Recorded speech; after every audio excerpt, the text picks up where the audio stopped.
Um casamento que é extremamente importante, que geram bons filhos, né?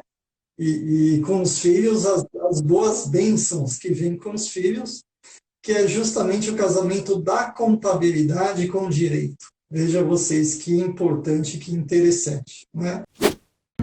São três as habilidades que formam o tributarista do futuro: técnica tributária, inteligência de negócios com o uso de tecnologia e clientes. Aqui nesse podcast eu vou te mostrar onde deve estar o seu foco, pois quando você foca naquilo que você tem controle, os resultados vêm e duram a longo prazo. O fato é, o futuro já chegou. Ser um tributarista medíocre ou diamante? A escolha é sua. Então sejam todos muito bem-vindos, todas Perfeito. muito bem-vindas a mais um episódio do nosso podcast Tributarista do Futuro. E aqui nós discutimos aí tudo que você precisa na sua jornada do zero a um tributarista de inteligência de negócios valorizado. Isso mesmo que você não seja advogado, mesmo que você não seja contador, porque o nosso objetivo aqui é que você possa, sim, conquistar essa liberdade financeira, se tornando a classe mais valorizada de tributarista, que é o tributarista de inteligência de negócios diamante. E hoje, no nosso episódio de número 90, sim, chegamos ao episódio número 90, vamos falar sobre um tema muito importante para todos nós tributaristas, que é o planejamento tributário. E se você quer ingressar na área tributária e quer ser um profissional estratégico e valorizado, você vai precisar sim conhecer mais sobre o planejamento tributário para que você possa ofertar esse serviço que eu chamo de alto valor agregado para os seus clientes. E para falarmos sobre esse tema, temos aqui um convidado super especial, que é o Ricardo Prado. Ricardo, seja muito bem-vindo ao nosso podcast, é uma honra tê-lo aqui. E antes da gente conversar, Ricardo, sobre planejamento tributário, eu queria que você se apresentasse brevemente, contar um pouquinho da sua jornada, contar um pouco das suas experiências, lá como que foi o seu início de jornada, porque tem muita gente que entra no podcast no início de jornada, então é importante a gente retomar, assim, para a gente ficar mais tempo, contar como que foi o nosso início. E aí a gente vai entrar mais a fundo no tema planejamento tributário. Bacana, bacana. Eu que agradeço, Letícia, esse convite. Parabéns né, por estar gerando um conteúdo tão bom e de qualidade para toda a comunidade, todas as pessoas, né, que queiram se atualizar e conhecer desse mundo contábil e tributário. Parabéns, muito bom, né, ter Obrigada. pessoas assim como você gerando conteúdo de qualidade. Mas vamos lá.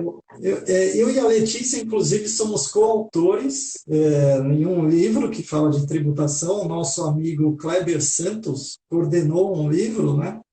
E tem um artigo e eu e a Letícia estamos lá como coautores nesse livro. O livro Né? se chama Práticas Contábeis e Fiscais, foi coordenado pelo nosso amigo Kleber Santos, quem eu já tive a honra de receber recentemente aqui no podcast também, falando sobre revisão fiscal. E foi editado pela editora da BSSP. Então fica aí a dica para vocês, tem muito conteúdo bom ali, prático, mais voltado aos setores contábeis e fiscais das empresas, mas mesmo assim, mesmo quem está atuando como tributarista vai se beneficiar bastante do conteúdo. Bacana, bacana, legal mesmo. E antes, Letícia, indo direto, né, a uma questão tão importante, o planejamento tributário, eu gostaria de falar de um casamento aqui. Um casamento que é extremamente importante, que geram bons filhos, né? E com os filhos, as boas bênçãos que vêm com os filhos, que é justamente o casamento da contabilidade com o direito. Veja vocês que importante, que interessante, né? Os profissionais, as pessoas, né, que possuem graduação em contabilidade e em direito, esses sim, podemos dizer assim, se tornam tributaristas. O que difere o mundo fiscal do mundo tributário, né? Quando alguém fala fiscal tributário, o que é fiscal tributário? A área fiscal é mais voltada à contabilidade e a área tributária é mais voltada ao direito. Então, quando a gente reúne essas competências, né, não necessariamente a graduação, mas o conhecimento Esse não tem fim, né? A Letícia gera um conteúdo de qualidade aqui, mas não tem fim buscar conhecimento, né? Tributarista do futuro, a Letícia fala muito Eu falo disso, né? O conhecimento que constante, a atualização constante. área, Buscar o o que entra na conhecimento nossa área você precisa contábil e estudar, tributário é né, Ricardo? Porque já fundamental. repara, cada dia é uma novidade. Mas é bom, é bom. Exatamente, todo dia. É muito dinâmico. E, Ricardo, para Todo voltar até dia. um pouquinho nas suas raízes aí, eu acho muito legal. Eu falo assim que para ser tributarista você não precisa necessariamente nem ser advogado, nem ser contador, porque a área é muito democrática. Né? Então, existe espaço aí para advogados, para contadores, para economistas, para administradores. Vamos pegar as quatro principais áreas que migram, né? As principais profissões que migram para o tributário são essas quatro. Em primeiro lugar, eu acho que ainda é o direito, né? Ainda são os advogados. Eu vejo pelos meus alunos, pelo menos. Eu ainda tenho a maior parcela de alunos interessados em se tornar tributaristas ainda são os advogados. Depois os contadores e aí uma menor parcela, mas ainda representativa, de administradores e economistas. Mas eu gosto de falar que é uma área bem democrática mesmo. E porque assim, a gama de oportunidades, de serviços a prestar é muito grande, né? A gente tem ali, a gente poderia ramificar a área tributária em várias, porque tem muitas oportunidades mesmo de atuação. E um ponto que você trouxe bem importante é a gente conseguir pensar ali na área fiscal, né? As pessoas que trabalham, atuam em departamentos fiscais ou dentro de empresas ou mesmo em contabilidades, mas na área fiscal, que aí realmente é um perfil mais de contador, né? De contador ou de técnico em contabilidade. E é um perfil mais voltado ao dia a dia de cumprimento de obrigações. Quando a gente fala de ser tributarista, a gente não está falando desse perfil de profissional que está ali no dia a dia do cumprimento das obrigações tributárias, mas é um profissional que precisa estar sempre atualizado para identificar oportunidades. E oportunidades o quê? De fazer com que a empresa cresça, que ela se torne mais lucrativa, tirando esse peso aí da carga tributária o máximo possível, né? Ou tentando gerir o máximo possível esse peso da carga tributária, que a gente sabe que é muito elevado no nosso país. Mas, Ricardo, me conta um pouquinho como que foi essa sua jornada. Você sempre atuou na área tributária, a tua formação é da contabilidade, é isso?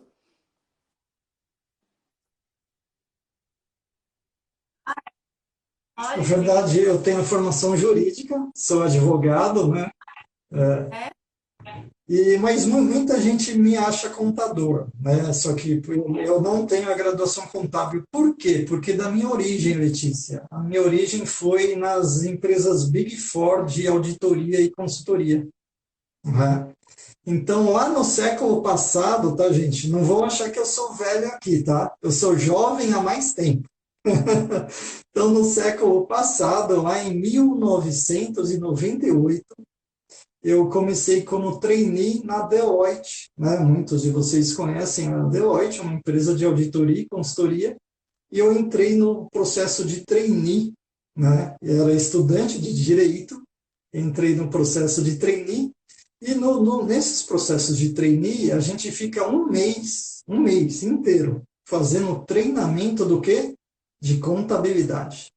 A gente aprende a analisar todos os ativos, todos os passivos de uma empresa, toda a DRE, e ao final desse mês, a gente, imagine vocês, pegamos um caso prático e temos que fechar um balanço completo na mão. Então, imagine para estudante de direito que não nunca vai tinha ver. visto Ao longo contabilidade do na vida, direito não né? vai Ter ver, que né? fazer na Não vê mão, isso mesmo. exato. Não vê. Né? E o que se aprende, isso é verdade, tá? O que se aprende em 5 anos numa faculdade de ciências contábeis, em um mês, um trainee aprende tudo isso lá no curso de trainee das empresas de auditoria e consultoria. Essa foi minha origem. Por isso que muita gente me acha contador, porque depois de alguns anos na Deloitte, eu sempre entrei na área de consultoria tributária, né? Então, eu conheci muitas empresas, participei de projetos interessantíssimos na minha carreira. Então, a contabilidade sempre esteve muito presente, né? Sempre foi um norte para poder, os conhecimentos contábeis, né?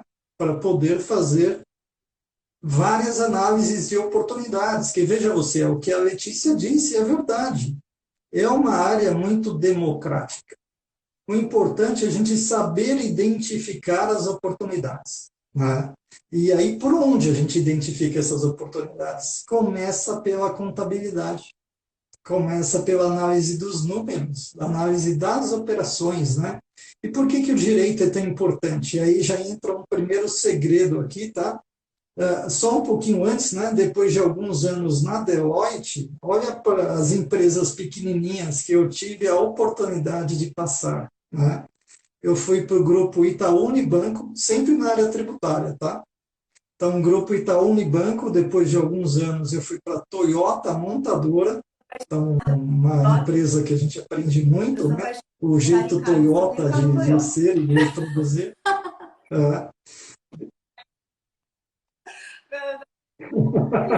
A qualidade é muito boa, né? Sou fã da Toyota.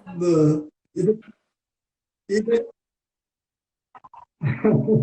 se acostuma, já não volta para outra, né? É de graça. Aí, ó, já estamos fazendo um merchan para a Toyota de graça aqui. Mas eu gosto muito da Toyota mesmo. Exato. Depois de alguns anos na Toyota, eu fui para o grupo Fiat, FCA, né? Depois eu fui para a Bung, uma empresa gigantesca do agronegócio, né? No Brasil, ela é muito grande. Depois eu fui para a BIMES, uma indústria de embalagens industriais. E aí, depois de tantos anos aí crescendo de cargo, chegando a head de tax nas empresas, resolvi empreender, né? E ter a minha própria consultoria. E atualmente eu estou também no escritório Correia Porto, Sociedade de Advogados, e na Otimiza Tax Consultoria, né? Esse é um pouquinho aí, resumo, né, das 27 anos de experiência na área tributária, de consultoria tributária, né, e da gestão tributária como um todo. Um resuminho aí da carreira. Exatamente, exatamente. E para todos que estão nos acompanhando aqui, depois vão poder ver o gravado também, né? O que é importante? Planejamento tributário. É muito amplo, né, Letícia? A gente pode fazer tanta coisa com planejamento tributário. Então, a gente pode até se perder. Então, a gente pode começar dando um norte aqui. Por onde começar? Né? Onde a gente começa o planejamento tributário? A gente começa analisando, então, os 3 principais sistemas de tributação que a gente tem no Brasil. Ou é Simples Nacional, ou é lucro presumido, ou é lucro real. É a partir desse ponto, e veja que vocês que interessante, né? Todo ano, em janeiro, é dado a oportunidade para todas as empresas e empresários, veja vocês, escolher qual é o melhor sistema de tributação. E aí eu costumo brincar, sabe, Letícia, muita gente, né? Veja vocês, por volta de 20 milhões, 22 milhões de CNPJs ativos que a gente tem no Brasil. 95% de todas essas empresas são optantes do Simples Nacional, né? E apenas 5% de todas as empresas do Brasil estão no lucro presumido e no lucro real. E aí eu começo a fazer uma provocação aqui, né? Será que isso está certo? Será que todas as empresas que estão no Simples Nacional estão realmente pagando menos tributo? Estão tendo cargas tributárias menores do que as empresas que estão no presumido ou que estão no lucro real? Eu costumo brincar nas minhas aulas, né? Eu chamo o lucro real de o maravilhoso mundo do lucro real. Por que eu digo isso? Existem incentivos fiscais que só existem para as empresas do lucro real, né? Então, na prática, eu já identifiquei empresas que estavam no Simples Nacional e veja você que se fosse para o lucro real, olha isso, seria mais vantajoso, a empresa estaria pagando menos tributos. Veja que interessante, né, Letícia? Por isso o importante seja de qual profissão você ser, né? Economista, administrador, advogado, contador, né? É bem democrático, como a Letícia disse. Importante, sim, estudar e conhecer bem esses três sistemas de tributação e, mais do que isso, conseguir fazer a comparação. Antes, o planejamento tributário é isso. Outra dica importantíssima, tá? Planejamento tributário ele tem que ser prévio e não depois das coisas acontecerem. Quando a gente consegue estudar antes de implementar uma operação ou de fazer algumas coisas, aí é extraordinário, porque depois que já aconteceu, para mudar é um pouco mais difícil, né? A gente Mas planeja antes de agir, então planejamento tributário é a mesma coisa, você planeja antes de executar. Exatamente, exatamente. E todo ano tem essa possibilidade, como eu disse, em janeiro, né, de você mudar o sistema de tributação. E falando para Não, você a oportunidade, a gente está em meados do mês de setembro. É a melhor época para começar a fazer planejamento tributário, porque as empresas precisam optar no começo do ano. Só que elas só vão conseguir optar tendo clareza, e essa clareza parte de um estudo preliminar. E esse estudo preliminar, quem faz somos nós, né? Quem tem o maior conhecimento, detém o conhecimento para fazer esse estudo preliminar de planejamento tributário são os tributaristas, e não dá para fazer um dia antes de terminar o prazo. Então, normalmente, se a gente quer fazer, quer prestar um bom serviço, essa é a melhor época que a gente tem para começar, tanto nas nossas prospecções, nas nossas conversas com os clientes, a fazer essa conscientização de que precisa começar antes, precisa planejar para poder chegar ali no começo do ano, no caso aqui 2023, já com a decisão estratégica tomada. Perfeito, sem ideia, é o melhor momento, é isso mesmo, é agora, né? E por mais que às vezes você não reúne, né? Você fala assim, como eu vou comparar? Veja vocês que o Simples Nacional, ele é uma unificação de 8 tributos, 8, né?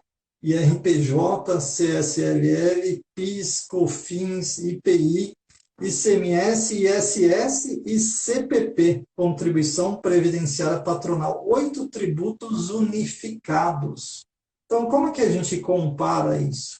A gente tem que comparar esses 8 tributos nos 3 regimes diferentes, né? Por isso, assim, não é tão simples como parece, né? Tem que realmente deter um pouco mais de conhecimento e tem que reunir diversas informações da empresa.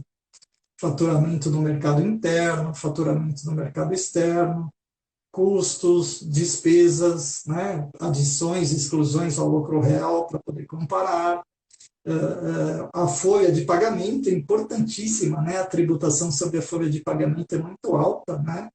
Então, quando a gente está no Simples Nacional, a tributação desses 8 tributos é tudo ali sobre faturamento. Só que quando sai do Simples e vai para o presumido e para o real, ela não é sobre faturamento, né? Passa a ser ali aqueles encargos sobre a folha de pagamento muito caros. O Brasil é muito pesado a tributação sobre a folha de pagamento, é sobre os salários de todos os funcionários, né? Então, precisa reunir todos esses conhecimentos para tomar a melhor decisão de qual é o melhor sistema de tributação. E existem, né, aquelas empresas que faturam mais do que 78 milhões de reais por ano são obrigadas ao lucro real.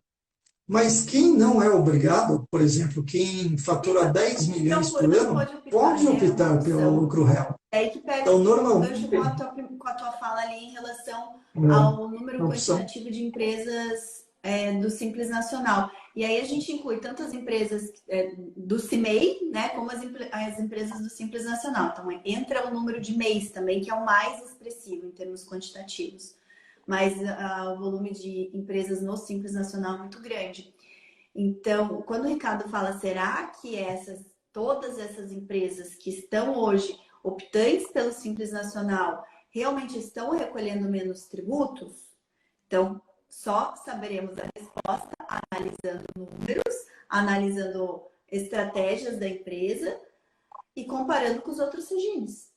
Então, é muito comum, e aí a gente pela experiência, a gente já tem a resposta para vocês. Existem muitas empresas que estão no Simples Nacional recolhendo mais tributos do que elas recolheriam em outros regimes. E aí não dá nem para generalizar que é o lucro real, porque dependendo do perfil de empresa, o lucro presumido às vezes é mais vantajoso do que o próprio lucro real. Então, isso realmente prescinde de uma análise da empresa em si, né? Daquela situação peculiar da empresa. Mas um primeiro ponto, quando a gente traz planejamento tributário, Simples Nacional não é regra de menor carga tributária. Então, fiquem já com isso na cabeça. E planejamento tributário, como o Ricardo falou, é importante a gente partir das análises de regime, porque isso vai abrir um leque de planejamento tributário, não só em relação ao imposto de renda da pessoa jurídica ou a CSL, que é o que fora o Simples Nacional, mas é o que mais impacta nos outros regimes. Mas vai impactar outros tributos, principalmente o PIS e a COFINS. E aí a gente vem para outras situações, como o Ricardo falou, a análise de folha de pagamento, a análise de benefícios fiscais. Uma situação bem recente, Ricardo, até foi tema de 2 lives que eu fiz recentemente, foi a situação daquela própria discussão da lei do PERSE e da redução a zero das alíquotas, né, pela derrubada do veto do artigo 4º da lei do PERSE, e a extensão disso para as empresas do Simples Nacional. Então, eu falei, via de regra não estende, porque a lei complementar que instituiu o Simples Nacional, ela é muito específica em dizer que, uma vez que você optou pelo regime do Simples Nacional, você já fez a opção por esse benefício e você abre mão de outros benefícios. Então, via de regra, a lei do PERSE, nesse artigo em que reduziu, em que trouxe um benefício fiscal, ela não abrange as empresas optantes pelo Simples Nacional. Se o Poder Judiciário vai ou não estender, se há argumentos ou não, essa é uma outra discussão que vai prescindir. Então, essa é uma análise importante, trazendo isso que a gente está falando de planejamento tributário em empresas do Simples para uma situação concreta recente, que é a própria opção, a própria fruição de um benefício fiscal, que em tese não foi feito para empresas do Simples, mas que até essas empresas que, se não estivessem no Simples, poderiam optar por esse benefício fiscal, vão ter agora, nesse momento, que pensar em qual regime elas vão estar em 2023. Então, é uma situação bem prática que parte da análise de regime tributário. Então, para exemplificar isso que a gente está falando, situações reais. Todo dia a gente vai ter oportunidades. E sempre que a gente for falar de planejamento tributário, a primeira situação é conhecer bem os regimes de apuração, os regimes, né, de apuração do lucro, para que a partir daí a gente consiga avançar. Né, Ricardo? Eu deixo com você, porque você falou de 3 pontos. Então, vamos lá. Não, mas excelente ponto, né? Veja como os conteúdos aqui da Tributarista do Futuro, da doutora Letícia, são interessantíssimos, né? O benefício do PRC é tão novo, né? Na verdade, ele já tinha uma lei estabelecida em 2021, mas foi vetado e começou mesmo a valer agora a partir de 2022, né? E é isso mesmo, veja, é uma questão interessante, né, de muitas empresas que, mesmo comparando os regimes Simples Nacional, Presumido e Real, ainda que o Simples fosse mais vantajoso, né, talvez agora não seja para quem tem os quinais beneficiados pelo PERSE. Talvez realmente é melhor ir para o presumido ou para o real, porque vai ter um benefício fiscal por 5 anos. E por né? mais que tenha começado no mês de veja março as oportunidades. né? Poxa, mesmo assim, você tem aí mais 40 e tantos meses que você, caso comece essa opção em janeiro de 2023. Mesmo assim, é muito substancial. E aí, eu sei que tem empresas que estão brigando no Poder Judiciário, mas até olhar estrategicamente, né, Ricardo, quanto tempo que demora uma briga no Poder Judiciário? Exato, exato. É melhor, janeiro já está aí, né? Melhor já fazer, né, a análise do regime de tributação, ó, já Sim, muda para o sem presumido real, a multiplicar por partir de 10 janeiro já anos, está né? com benefício. Exatamente, exatamente. Muitas vezes é isso, né? O planejamento tributário passa por essa questão. Eu posso recorrer ao judiciário? Perfeitamente, posso, mas vamos comparar as alternativas, né? E era esse o segundo ponto que eu queria falar aqui com você, Letícia, e todos os que estão nos acompanhando, né? O planejamento tributário é sempre isso, analisar cenários, né? Analise cenários. Vou te dar um caso prático bem simples aqui, tá? Uma empresa do Simples Nacional mesmo, tá? Então, imagine um colégio fundamental, ensino infantil, ensino fundamental, ensino médio, né? Muito comum, né? Colégios particulares pelo Brasilzão de meu Deus aí muito muito grande, né? Certo. Uma mensalidade escolar não é barata, certo? Em cada canto do Brasil, manter os filhos na escola é bem caro, não é? Imagine o faturamento desses colégios. Ele passa a ser relevante, né? E aí passa por uma análise no seguinte sentido: se um colégio tem ensino infantil, né, ensino fundamental 1 e 2, ensino médio no mesmo colégio, se for um único CNPJ, somando todos esses faturamentos, ele vai estar numa faixa de tributação superior ali do Simples Nacional. Agora eu pergunto e faço uma provocação: e se for três CNPJs diferentes? Um para o ensino infantil, outro para o fundamental e outro para o médio. E aí alguém pode perguntar, mas pode isso? Veja que eu estou falando apenas de analisar cenários. Depois tem que ver os riscos, se a legislação permite, né? Se pode ter autuação fiscal em cima disso ou não. E aí eu quero chegar no terceiro ponto importantíssimo para o planejamento tributário. É sempre necessário ter substância econômica e propósito negocial para fazer planejamento tributário. Então, voltando ao exemplo do colégio que eu dei, não é assim, eu tenho um colégio, né, e vou criar mais dois CNPJs apenas para dividir o faturamento, né? Seria como se fosse uma empresa de papel, um CNPJ a mais apenas para dividir o faturamento e ter uma tributação menor no próprio Simples Nacional. Não, não, isso não tem substância econômica, isso não tem propósito negocial. Quando a gente olha as atividades econômicas dentro de uma empresa, o que é substância econômica? A gente começa a perguntar o seguinte: os clientes do ensino infantil são os mesmos clientes do ensino médio e do ensino fundamental? Não são. São crianças com idades diferentes, adolescentes com idades diferentes, e são clientes diferentes. Segunda pergunta: existe CNAEs, Códigos Nacionais de Atividade Econômica, específicos e diferentes para ensino infantil, fundamental, ensino médio? Existe. Os professores são os mesmos? Não, são professores diferentes. O material didático é diferente, né? Inclusive, as salas de aula são fisicamente diferentes, ainda que fique no mesmo endereço, na mesma rua. Então, se a gente tem professores diferentes, alunos diferentes, deve-se, por exemplo, né, contratar cada professor em cada CNPJ, registrar o faturamento do aluno em cada CNPJ e ter endereços, ainda aqui na mesma rua, né, mas com endereços diferenciadores de cada um deles. Isso é substância econômica, isso é propósito negocial. E mais um cuidado, né? No Brasil, a Letícia sabe bem, né? Muitos contadores e muitos empresários, às vezes, têm aberto uma segunda empresa, uma terceira empresa, uma quarta empresa, tudo no Simples Nacional. Tem riscos se não tiver propósito negocial e substância econômica. E se os mesmos sócios estiverem em mais de uma empresa do Simples Nacional, até pode, mas o fisco soma os faturamentos de todas as empresas, né? E se ultrapassar o limite de 4 milhões e 800 mil de faturamento por ano, a Receita Federal pode excluir essas empresas do Simples Nacional.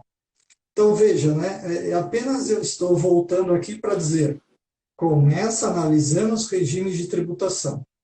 Depois, faz preventivamente, planeja antes a questão tributária, analisa cenários e aí discute se tem risco, se não tem risco, se podemos ir em frente ou não podemos ir em frente. Com essas três características, né, Letícia, e todos que nos ouvem aí, e mais, né, o conhecimento contábil e tributário e de legislação, dá para fazer um monte de planejamento tributário, desde os mais simples eu quero até até pegar os mais algumas coisas complexos. nossa, tem tanta coisa da sua fala que dá pra gente dá pra gente explorar, né, Ricardo? Mas olha só, quando a gente fala de planejamento tributário, existem diversas formas de se fazer um planejamento tributário. Seja você mudando parte da sua operação, sem mexer em questão de sociedade em si, abertura de CNPJ, fusão, transformação, sem ir para a questão societária, mas existem às vezes própria parte operacional da operação que se você ajusta, você já consegue fazer um planejamento tributário. E aí, Ricardo, eu quero pegar até o que você trouxe em relação à escola e colégio. Eu já tive a oportunidade de ter alguns clientes colégio e a gente faz muito planejamento tributário para eles. Inclusive, um cliente desses que a gente pegou de colégio, ele veio justamente com essa dor. Ele era um CNPJ, a contabilidade foi lá, falou divide em 3 para colocar no simples. No ano seguinte, a Receita Federal foi lá e autuou, desconsiderou o planejamento tributário e eles estão ali com uma dívida milionária em discussão no CARF, que a gente sabe que não vai dar em nada. E agora estamos esperando aí regulamentar a transação da Receita para poder fazer desistência e tal e parcelar. Então, por isso que é importante a gente... Tudo bem, não é só a questão da economia tributária. Porque só a questão da economia tributária está atrelada a risco. Então, precisa fazer a matriz de risco e precisa estruturar o planejamento tributário. Mas antes de entrar nessa questão, às vezes procedimentos simples dentro da empresa, e eu quero pegar de novo a questão do colégio, um colégio, ele é formado não apenas vamos pegar ali a educação infantil, que seja só uma educação infantil, não apenas pela prestação do serviço em si, a professora que está lá ensinando para os alunos, mas ele é formado também pela venda de material didático. Ele é formado também pela prestação de serviços extracurriculares. E que isso a maior parte das escolas não percebem que elas têm diversas atividades, e aí eu falo tanto atividade de prestação de serviço como de comércio, e às vezes tributa tudo de uma forma só. Então, às vezes, a mudança que não implique mudança societária, mas implique mudança operacional, já vai dar uma economia tributária. Você conseguir separar cada atividade executada dentro da empresa e estruturar isso e organizar, já pode dar uma economia tributária. Claro, analisando sempre os cenários, a realidade. Por isso que eu sempre bato na tecla aqui com os meus alunos, que nossa, a gente está atendendo empresa, e por isso somos tributaristas de inteligência de negócios, né? Então eu deixo muito claro, eu falo com negócios, eu não sou tributarista de pessoa física. Não venha falar comigo de tema de tributação de pessoa física, porque eu não sou a melhor pessoa, não sou a maior expert nisso. Mas como a gente está falando de negócios, ou seja, eu estou atendendo empresas, eu preciso entender de negócios. Eu preciso entender a realidade de uma empresa, entender a linguagem do mundo dos negócios. Porque tudo isso vai fazer diferença na minha prestação de serviço. E aí, então, eu posso simplesmente fazer mudanças procedimentais, operacionais, que já vão trazer uma economia tributária. E que às vezes é algo simples. Eu posso fazer análise de regime tributário e organizar a empresa, claro, sempre olhando o propósito negocial, por mais que eu não vou nem entrar na seara das discussões de Conselho Administrativo de Recursos Fiscais, se precisa ou se não precisa olhar propósito negocial, porque eu ainda sou do ponto da opinião de que é melhor pecar pelo excesso do que não. Então é melhor olhar o propósito negocial do que não. E o propósito negocial, como diz, né, o termo, é qual é o propósito daquela operação para o negócio da empresa. Então, se o cunho é estritamente redução de carga tributária, cuidado. Porque você pode cair nessa cilada, que foi o nosso cliente, que ele tinha sido orientado pela sua contabilidade para quebrar o CNPJ dele, que era 1 em 3, separando justamente o que você falou. Ensino fundamental, educação infantil, ensino fundamental e ensino médio, e ele foi autuado. Porque só se olhou a parte tributária. Não se olhou outro contexto, contexto da gestão, né? Porque você vai quebrar, você tem que organizar, professor, organizar tudo. Não foi feito nada disso. Até o ponto de você ir para planejamentos tributários que envolvem, sim, né? Envolvem situações mais complexas, operações societárias mais complexas, envolve, quando a gente está falando de indústria, envolve mudança em processos de industrialização. Quando a gente está falando vamos pegar até o nosso caso, o caso clássico do bombom, né, Ricardo, do sonho de valsa. O caso clássico de planejamento tributário que todo mundo comenta. Sim. Foi simples? Talvez sim, talvez não, porque não foi só a mudança de uma embalagem, foi a mudança do processo de fabricação do produto. Mas gerou uma baita de uma economia, porque foi estruturado, teve discussão, passou lá, teve discussão no CARF, justamente para ver se mudou só a embalagem, mudou o nome ou mudou o produto. Então, são todas discussões que você pode gerar um planejamento que já pode ser seguro, pode trazer resultado num nível de complexidade menor, até planejamentos tributários bem mais estruturados, que envolvem nível de análise, nível de estruturação, nível de mudança societária, mudança contratual, e que para que eles realmente tenham, né, o propósito negocial, o substrato econômico, eles vão precisar ser bem mais elaborados.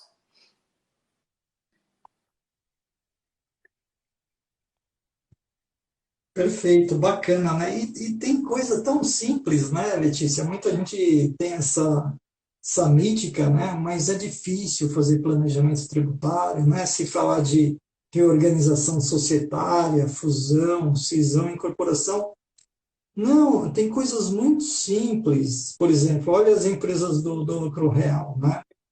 Todo ano, em janeiro, tem a DCTF, né, a Declaração de Créditos e Débitos Tributários Federais. E aí, quando as empresas preenchem a DCTF de janeiro, tem, por exemplo, duas perguntas lá que têm que ser respondidas, né? E aí pergunta assim, qual é o sistema de tributação do lucro real para o ano? É trimestral ou é anual? Eu já vi, Letícia, é engraçado, né? Eu já vi muitos contadores, escritórios de contabilidade, né? Quando o trainee ali, o assistente, pergunta para o consultor mais experiente, né? Ah, eu estou preenchendo aqui a DCTF do cliente XYZ, né? Que eu ponho aqui? Lucro real anual trimestral. Aí o contador, o sênior, né? Muitas vezes, como trabalha por aqui, né? Fala, vê lá no ano passado e segue a mesma opção. Isso não é planejamento, né? Olhar no ano passado e fazer a mesma opção, tem duas perguntinhas lá. Uma é se é trimestral ou anual a opção, e a outra é quando a empresa tem questões cambiais, né, que tem variação monetária, porque ela tem ativos em dólar ou em outra moeda estrangeira, ou passivos em outra moeda estrangeira, pergunta qual que será a tributação das variações cambiais, né? Regime de caixa ou competência, né? Isso, você vê, uma simples preenchimento de uma DCTF pode determinar uma economia tributária muito grande. Por exemplo, né? Lucro real anual, que aí você tem que fazer as estimativas mensais, não é permitido para as empresas compensar créditos de tributos federais com as estimativas mensais. Então veja que coisa, né? Por mais que a empresa ela tenha bastante crédito, por exemplo, porque está fazendo a exclusão do ICMS da base do PIS e COFINS, né? A tese do século, né? Recuperando o crédito de PIS e COFINS, se ela estiver no lucro real anual, não pode compensar mensalmente. Mas, se for para o trimestral, pode. Isso é ou não é planejamento tributário? E é simples. Qual é a melhor opção? Né? Às vezes, a escolha do regime de tributação pelo regime de caixa, nas variações cambiais, resulta em economia tributária do que de competência. Então, isso requer apenas uma análise, de novo, nos dados contábeis, né, históricos do ano em curso, como a Letícia muito bem disse, ó, setembro é a melhor época. Olha agora os dados desse ano, a previsão para fechar o ano agora, para poder tomar decisão já, né? Sistema de tributação e depois essas questões bem simples ali na DCTF de escolhas, né? Obviamente aí uma outra coisa mais simples para o lucro real, né? A empresa está pagando imposto de renda e contribuição social. Aí ninguém gosta de pagar tributo, né, Letícia? Por mais que a gente saiba a importância do pagamento de tributos, todo mundo levanta a mão e fala, eu quero pagar tributo. É assim que funciona? Não, né? Tem isso na pele, né, Ricardo? Então, que a gente também tem que ver. Não quero, não. Exatamente. Então, se está pagando, por exemplo, na pandemia, eu conheci muitos depósitos de material de construção e que vende imóveis para casas, né? Muita gente ficou home office e começou a comprar cadeira gamer, né? Uma câmera e tal. Tem empresas que estouraram o faturamento. Eu conheci empresas que estavam no presumido, de repente faturou mais do que 78 milhões e primeira vez chegou no lucro real. Chegou assim, primeira vez, não sei o que é lucro real. Aí me procuraram desesperados, né? Eu estou pagando muito tributo, o que eu faço aqui? Olha só, gente, isso é planejamento tributário, tá? Um simples cálculo de juros sobre o capital próprio reduziu absurdamente a carga tributária da empresa. E aí, desculpa, tá? Eu falo simples, né? Mas você precisa conhecer como faz o cálculo de juros sobre capital próprio, né? Tem que saber se o sócio da empresa é pessoa física, porque aí sim a economia é muito grande. Temos 34% de economia de RCS, tem que pagar 15% de R-fonte, a economia líquida é 19%. Né? Se o sócio for pessoa física. Agora, cuidado, né? Se o sócio da empresa é pessoa jurídica, aí quando ele receber o juros sobre capital próprio, vai ter que tributar o juros sobre capital próprio no sócio pessoa jurídica. Então, veja, a gente já começa a ir subindo o nível de planejamento tributário, né? Dos mais simples, indo para um pouco mais sofisticados. O ágil, né, é uma questão importantíssima. As grandes empresas sempre usaram os benefícios fiscais de ágil para pagar menos IRPJ e CSLL. Né? A Magazine Luiza, todo mundo conhece a Magazine Luiza e é público essa informação. Né? Nos últimos anos, ela comprou umas 15 empresas. Né? Saiu comprando empresa. Compra empresa, compra empresa. Então, sempre quando uma empresa compra outra, né, analisa o valor do patrimônio líquido da empresa no momento que ela foi adquirida, e digamos que o patrimônio líquido de uma empresa é R$ 1 milhão contabilizado, e aí a outra empresa compra por R$ 2 milhões. Por quê? Por causa da geração de caixa futuro da empresa, ela vale mais do que o valor do patrimônio líquido. Essa diferença, né, é o ágio. E veja vocês, o ágio pode ser utilizado pela empresa para os próximos anos para abater do IRPJ e da CSLL a pagar. Né?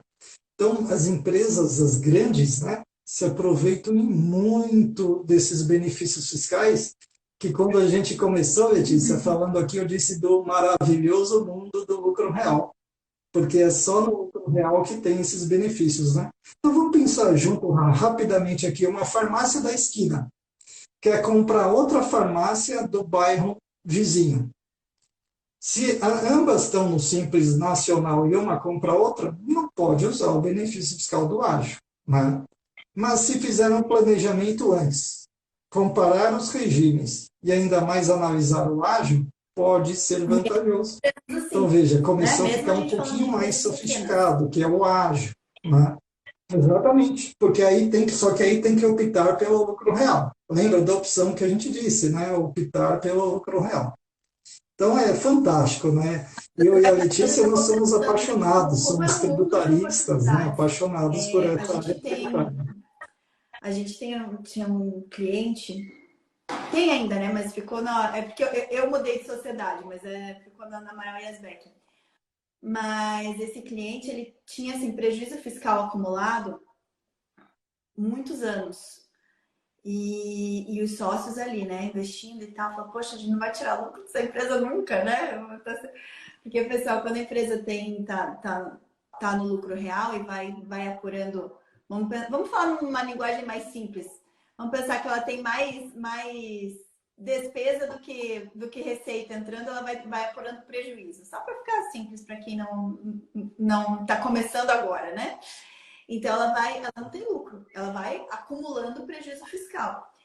O prejuízo fiscal, do ponto de vista tributário, ele pode ser utilizado para reduzir o imposto de renda e a contribuição social a pagar no lucro real, tá? Existe uma trava que a legislação traz ali que você pode aproveitar isso em 30% ao ano apenas, mas não é nem esse ponto que eu queria trazer.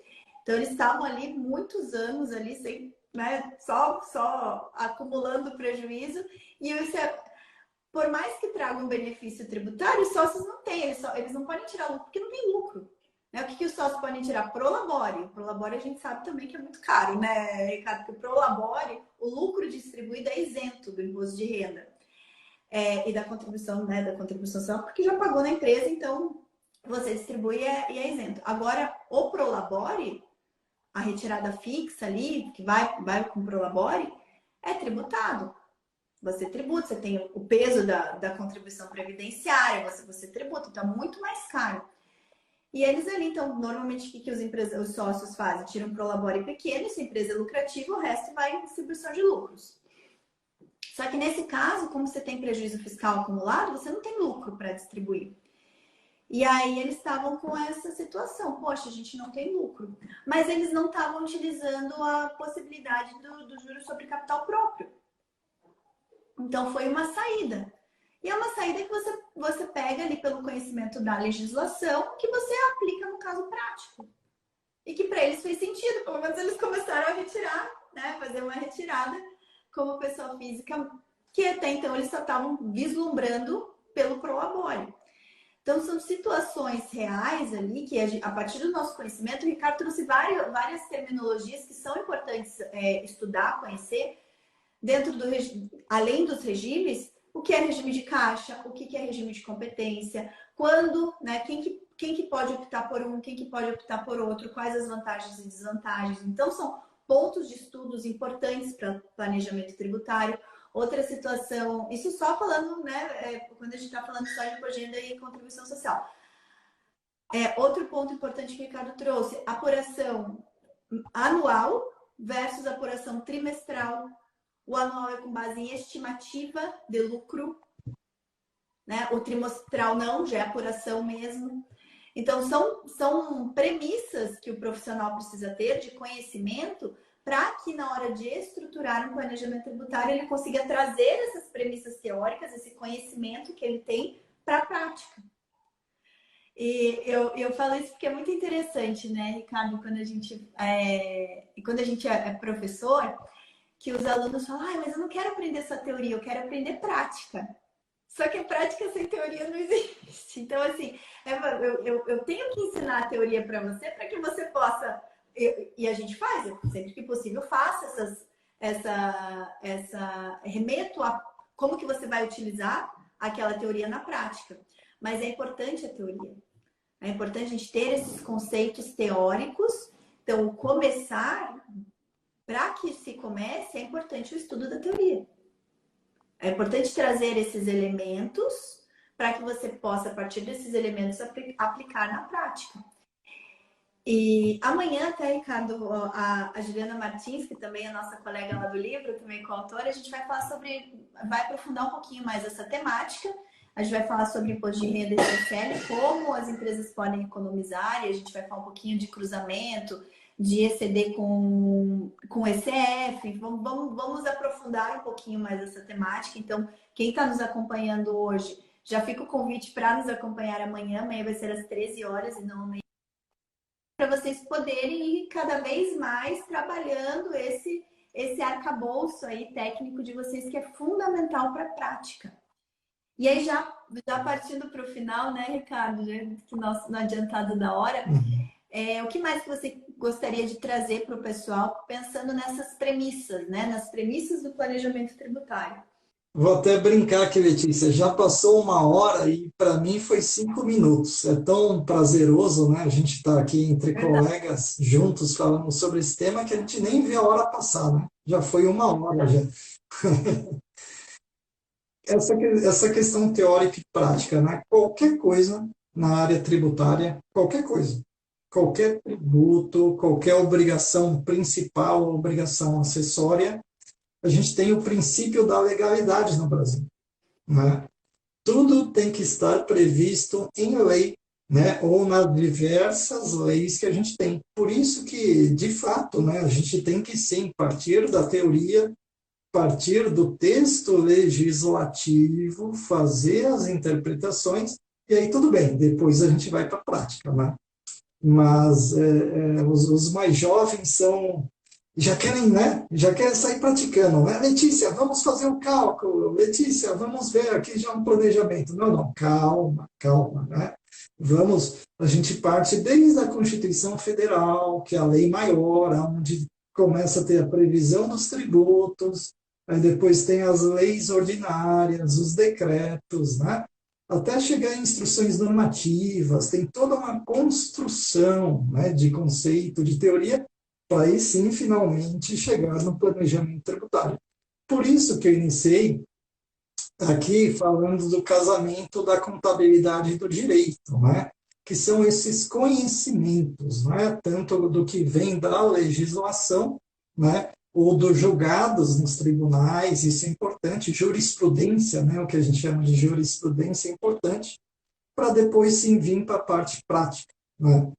Então, para a parte final, Letícia, finalizando tudo isso, né, a gente quis dar assim, puxa, planejamento tributário é infindável, mas um bom começo é justamente fazendo o comparativo dos sistemas de tributação, conhecendo um pouquinho de cada um deles, né, ficar com essa pulga atrás da orelha, mas por que o Ricardo Prado falou que o lucro real é o maravilhoso mundo do lucro real, né? Muitos benefícios só existem lá. Vai ter aí a professora Juliana Martins, junto com a Letícia, falando amanhã, não percam a oportunidade, muito bom. E aí, quando você começa a conhecer, né? E aí você é picado pela mosca azul do tributarista, né? A Letícia tem lá no Telegram, né? Ela tem aqui no Instagram, ela está no LinkedIn, né? Todas as redes sociais, Tributarista do Futuro, geram conteúdo de qualidade. Basta acompanhar, né? Vai se atualizando, vai acompanhando. Olha quanta gente bacana, interessante que a Letícia traz para poder falar com todos vocês aqui. Então, eu que agradeço, Letícia, um prazer estar com você, agradeço o convite, né? Não nos conhecemos pessoalmente ainda, mas já estamos lá como coautores no mesmo livro, será um prazer quando vir em São Paulo, né?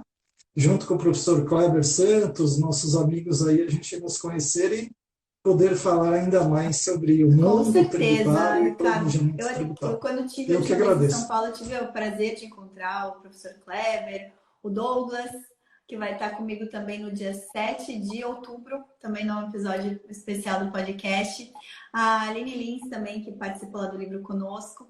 Então foi muito bom conhecer e com certeza, quando eu estiver em São Paulo novamente, eu vou te avisar para a gente poder tomar um café, bater mais papo, porque esse nosso mundão aí é apaixonante, como eu digo, né? A gente não tem como não se apaixonar.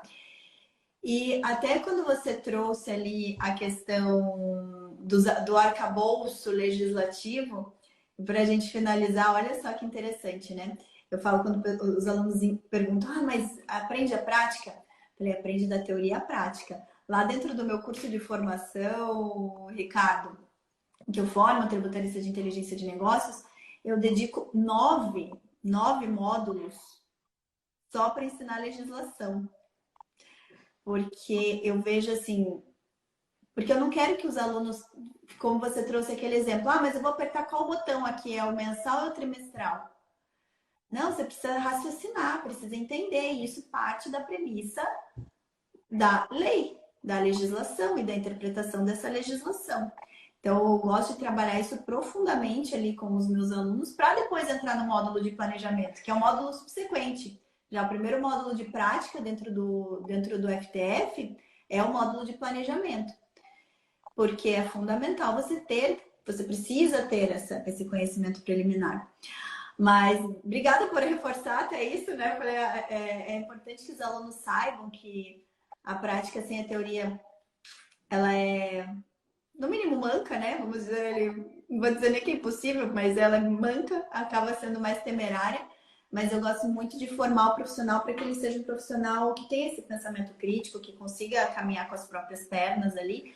Até porque no tributário não existe... O tributário, ele não é uma ciência exata. Cada caso que a gente for analisar de planejamento tributário é um caso diferente. Dificilmente a gente vai trabalhar sempre ao longo da nossa vida com casos repetitivos, né? A não ser que a gente só faça uma coisa, que a gente acabe tratando a nossa prestação de serviço como algo muito mecânico ali, mas não é a realidade, né? Na maior parte dos casos, cada empresa é uma empresa, cada cliente é um cliente, e a gente precisa entender as peculiaridades desse cliente, somar o nosso conhecimento preliminar para poder trazer uma solução realmente que vá fazer a diferença no negócio daquele cliente. E eu que agradeço a você, Ricardo, foi muito bom, gostei muito de te conhecer virtualmente nesse primeiro momento.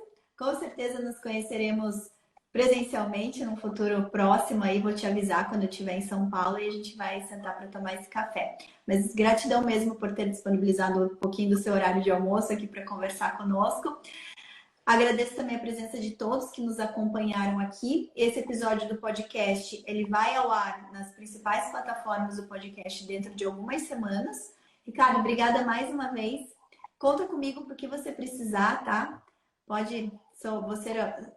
ter eterna gratidão com você, eterna parceira aí no que você precisar, conta comigo. Continue tendo muito sucesso na sua jornada profissional, na sua jornada docente aí. Você tem muito conhecimento para agregar para todos nós. Tchau, tchau, gente. Tchau, tchau, Ricardo.